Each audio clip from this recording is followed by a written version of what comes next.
लगभग आधी रात हो चुकी थी और बारिश रुकने का नाम नहीं ले रही थी।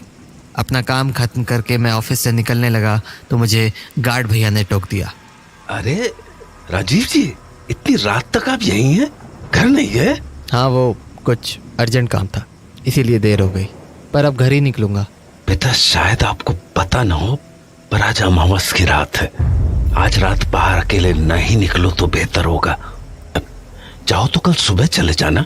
क्या बात कर रहे हो आप गार्ड भैया, कल दोबारा ऑफिस भी तो आना होगा मुझे। बेटा, बात मानो मेरी, आज रात अकेले मत जाओ। घर पे कुछ काम है भैया, जाना तो पड़ेगा। तो एक काम करो, कुछ देर रुक जाओ, मेरी ड्यूटी खत्म हो जाएगी, फिर हम दोनों साथ निकल लेंगे। अरे भैया, काफ़ी लेट हो जाएगा मुझे और कल ऑफिस भी तो आना है। मैं निकलता हूँ, आखिरी बस आती ही होगी, वो छूट गई तो दिक्कत हो जाएगी मुझे। चलो, गुड नाइट। बेटा रुको। देखो, मैं जानता हूँ कि आप मुझसे ज्यादा पढ़े लिखे हो और आपको इन बातों पे ज्यादा भरोसा भी नहीं होगा, पर फिर भी ये अपने साथ रख लो। ये क्या है? माता का अंगार है, मेरी पत्नी ने मुझे दिया था। इसे अपने साथ रख लो, ये आपकी रक्षा करेगा। अरे भैया, क्या अभी? बेटा, बात मानो और इसे बस अपने पास रख लो। ठीक है, लाओ। मैंने वो पोटली अपने जेब में रख ली और वहाँ से निकल गया। बारिश बहुत ज़्यादा होने के कारण आसपास कोई भी नहीं दिख रहा था, तो मैं वहीं खड़ा खड़ा बस का इंतज़ार करने लगा। रह रहकर बादल बहुत ज़ोर से गरज रहे थे और मुझे आसपास मेरे अलावा कोई दिख भी नहीं रहा था। कुछ देर वहाँ खड़े रहने के बाद मुझे अंदाज़ा हो गया कि शायद आखिरी बस भी निकल चुकी है। तभी अपनी दाईं ओर पर मुझे एक आदमी दिखा। अंधेरा ज़्यादा होने के कारण उसका चेहरा तो ठीक से नहीं दिख रहा था, पर उसे देखकर ऐसा ही लगा कि वो इसी बस स्टॉप की तरफ आने वाला है। मैंने इस बार अपनी गर्दन बाईं तरफ मोड़ी, पर पूरी सड़क सुनसान थी। मैंने दोबारा उस आदमी की तरफ देखा, पर वहाँ पर अब कोई भी नहीं था। मुझे ये बात काफ़ी अजीब लगी, क्योंकि अभी थोड़ी देर पहले मैंने वहाँ पर किसी को देखा था। मैं इस बात को समझने की कोशिश कर ही रहा था कि मुझे उस तरफ से एक कैब आती हुई दिखी, तो मैंने कैब को रोकने के लिए इशारा किया, पर वो कैब मुझसे आगे निकल गई। तो मैं हताश होकर दोबारा उस तरफ देखने लगा, पर तभी मुझे अपने पीछे गाड़ी के ब्रेक की आवाज़ सुनाई पड़ी। पलट कर देखा तो वो कैब रुक चुकी थी। मुझे लगा चलो अच्छा है, कुछ तो मिला। मैंने एक बार फिर पीछे की ओर देखा कि कहीं वो आदमी वहीं तो नहीं है जो मुझे कुछ देर पहले दिखा था, पर वहाँ कोई नहीं था। तो मैं कैब में जाकर बैठ गया और ड्राइवर को अपना एड्रेस बता दिया। SBI कॉलोनी भैया। कैब चल दी। गाड़ी थोड़ी ही दूर आगे बढ़ी थी कि मैंने ड्राइवर को पूछा, अरे भैया, ये आते हुए कोई आदमी दिखा था क्या? उसने मेरी बात का कोई जवाब नहीं दिया। तो मैंने दोबारा पूछा, भैया? नहीं देखा। अच्छा, अजीब है, कुछ देर पहले मैंने किसी को देखा तो था, पता नहीं कहाँ गायब हो गया।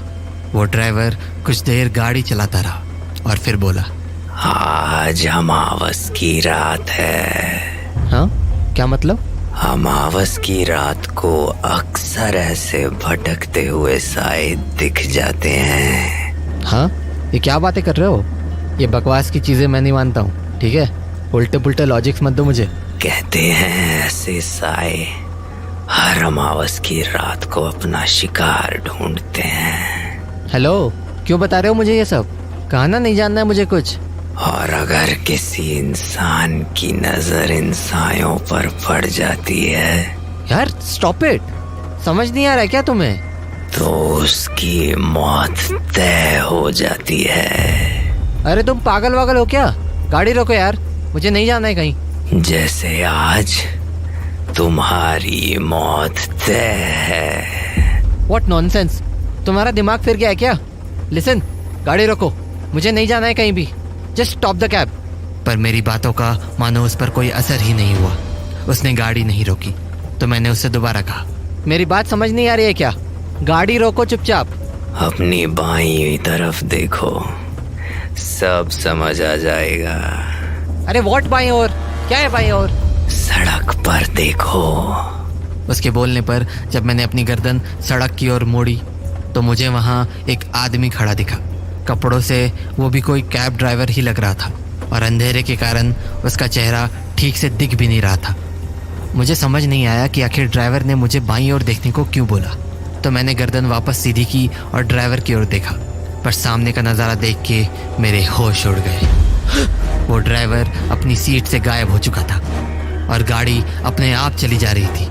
मुझे समझ नहीं आ रहा था कि आखिर हो क्या रहा है। तभी गाड़ी में जोर का ब्रेक लगा और मेरा सर सीट पर जा भिड़ा। मैंने आंखें खोली तो देखा कि वो ड्राइवर पीछे मुड़कर मुझे ही देख रहा है और फिर उसने मुझसे कहा, साहब क्या हुआ, आप ठीक हो ना? क्या? तुम कहाँ से आए? कहाँ से आया मतलब? तुम अभी तो गाड़ी में नहीं थे और गाड़ी अपने आप चल रही थी। क्या बोल रहे हो साहब, होश में तो हो? देखो, पागल मत बनाओ मुझे। अभी थोड़ी देर पहले तुमने ही कहा कि आज मेरी मौत तय है और फिर तुम गाड़ी से गायब हो गए। कैसी बातें कर रहे हो साहब, भला मैं आपसे ये सब क्यों कहूँगा? छोड़ो, रहने दो। पक्का आपने कुछ नशा किया है, आपकी सोसाइटी आ गई है। मेरा भाड़ा दो और जाओ।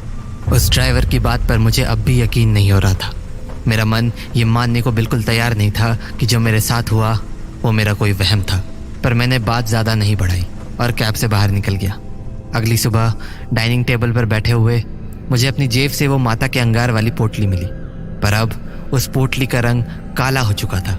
मुझे ये बात काफ़ी अजीब लगी क्योंकि कल रात तो उसका रंग लाल था।